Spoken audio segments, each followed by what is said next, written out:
can be strange because, you know what, I may be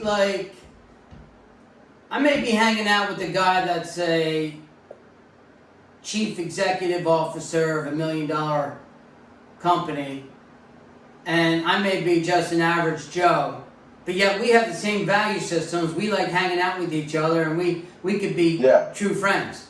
And you know, that's the way it is in Christianity. Christianity doesn't look at your status of who you are in the sense of how much money and what you do, but you're a person who loves the Lord, and because of that, we can be friends. Well, number 3, don't be a leech. Sometimes we're looking to be a friend to get something from somebody. That's the point. And that's a bad character flaw. Some people are upset if somebody gets success. Hey, I won the lottery. I got a raise at work. I make this. You know what? If that's not happening for me, I'm not happy for you. That's how some people treat others. Yep. You know what? Don't be a leech. Don't have an attitude. Always rejoice for others who got good things in their life. And then it's, I'm just going to pull away from friends. And so a person becomes a loner. It's always wrong to be a loner. You got to have friends because our bodies, our souls, our minds, our lives are built with the idea that we should have friends. This is fellowship and relationship to make our lives better. Mm-hmm. And becoming a loner, you think, oh, I'll be successful if I'm a loner. No, that's the first sign. That's a red flag that there may be something wrong with you. But here's my last point. These are my 4 points. Time with people affect you. Friendship can be strange or not balanced, should I say. And don't be a leech or a loner. Be a giver. Mm-hmm. You see, the scripture says there is a friend that sticks closer than a brother. Mm-hmm. Now listen, if I have a problem in life, I'm going to my brother. Because my brother's going to take care of me. Be a giver of time. Yeah. Time doesn't cost anything, but time costs that person who gives it. So these are areas that show what a person is not a good friend, but how do we become a good friend? First of all, if you're looking to be a good friend, you need to look up the word friend in the Bible. You need to get a concordance, look up the word friend in the Bible, and read all the different stories, illustrations, Bible verses that talk about what a friend is. And the Bible tells us that King David and Saul's son Jonathan loved each other. And so they were like best friends. And Jonathan died in the battlefield. And David mourned Jonathan's death. No one was closer to King David at that time than Jonathan. And Jonathan's father was David's arch enemy.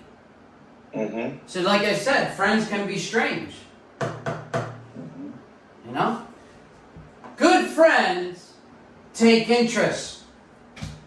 So like, if I got something that I love, a good friend is going to say, hey Tony, I really like that. I'm going to take interest in that. If my friend has something they love and they tell me about it, you know what? I'm going to take interest in that. Philippians chapter 2, verse 4 says this, Pat. Look not every man on his own things, but every man also on the things of others. Look at others. Be happy for others. Be happy what others do and have and are doing. Good friends keep his promise. Yeah. Even if it costs him. Mm-hmm. You know, you can always tell a person if he's a true friend or not by his value system of what I call his internal integrity. Integrity is a hard thing for some people. because they don't want to follow through with promises. Psalms chapter 15 verse 4, in whose eyes a vile person is contempt, but he honoreth them that fear the Lord. He that sweareth to his own hurt and changeth not. So this person says, I'm going to take care of and bless those that honor the Lord, even if it costs me. And you see, some people say, well, if it costs me to invest into this person's life with time, then it's not worth it.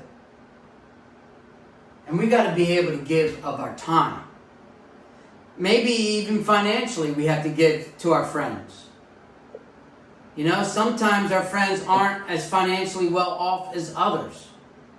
And that's one of the reasons why the church is so successful, because it's built on the idea of fellowship.